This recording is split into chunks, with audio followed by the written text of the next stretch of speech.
Hey folks, how's it going? I thought I'd do a little video on this big storage cabinet I found, and then also talk a little bit about staying organized and um, doing inventory, etc. in the shop so that you don't get behind.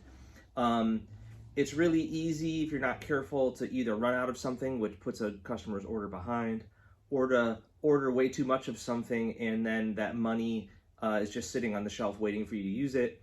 And now because of COVID, all the shipping and delivery of items is pretty messed up. So I found myself a lot over the last 6 months, panic ordering lots of stuff because I'm worried about it, not being able to get it. And then I found myself a couple times storing things in multiple places and then forgetting that I have some more of it. And it's just wasteful. When I worked at Maya-Moe, Gordon had a really great system where we had a couple big cabinets that housed extra parts. And then you had the parts also at your bench where you needed them. So you might have 5 K&K pickups at your bench. And when those are out, you go to the big cabinet and pull out what you need. And when you pull out that last 5 or 6 and the box is empty, you order then. So you've still got 5 or 6 on hand, but the big box is empty. So you ordered right at that moment, and you order quite a bit. I got away from that over the years because now almost everybody had switched to like an Amazon model where you could get stuff delivered like overnight or 2-day or free shipping. StewMac and LMII are doing free shipping. So I kind of got away from that because I didn't need to. I could get stuff so quick. But like I said, with COVID, everything's mixed up again with shipping, and maybe getting things that fast is bad for labor in our economy anyway. So anyway, I've gone back to ordering more stuff in advance, and Gordon's kind of 2-tier model. And I also, because of COVID, haven't been, trolling estate sales and stuff as much as I used to. But I saw this cabinet come up on Facebook Marketplace about 2 weeks ago, and to my surprise, it was free. So it was a really smoky day. It was one of those days where we weren't really leaving the house, but I put on a mask and drove over to Parkdale, and I threw it in the back of the truck. It says Kodak on it. It's a film cabinet. I think it's 3 feet deep by 2 feet wide. And there's what, 10 drawers? Yeah, 10 drawers. So it was for film. So I'll show you a little bit how it works inside. But it didn't have bottoms in the drawers. It just had these little brackets, long brackets and trays to hold, I think, prints, film prints.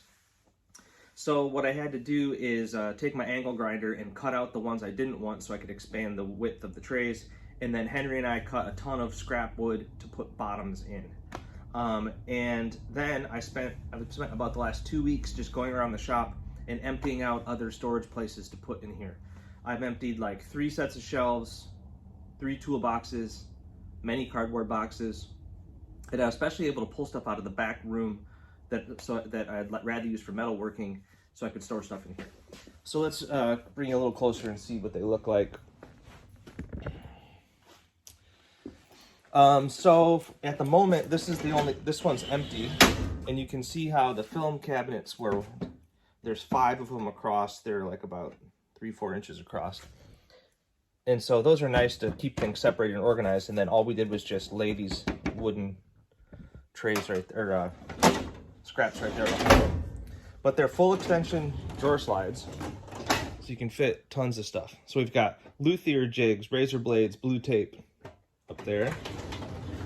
Then we've got glue, finish, accelerator, extra microplanes, pickup, solder, old bridges, old inlay parts, weird stuff, mainly electronics. Empty. Then ukulele string packages, rolls, labels. Those are the extra ones. I've got other ones at my bench. Then we've got the wound strings for ukuleles, and then guitar strings, banjo strings. That needs to be better organized. We'll get to that soon. All the different abrasives that I need in this room, mainly for fretwork. Banjo heads, banjo armrests, pick guards, goatskin heads, old Maya-Moe parts for repair, and then weird old guitar and whatever parts, tuners, etc.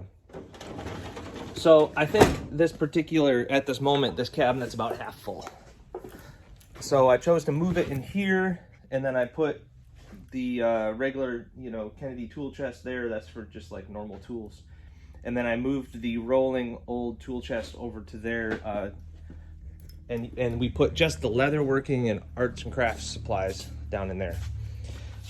So anyway, just trying to keep organized, and it's oh, and then I also, while I was at it, reorganized and relabeled the other things that are right here. So wet dry paper, super glue, electronics, new banjo parts, old banjo parts, pick guard material, sample old braces, string labels, soldering iron. Yeah, we can do it. We can stay organized.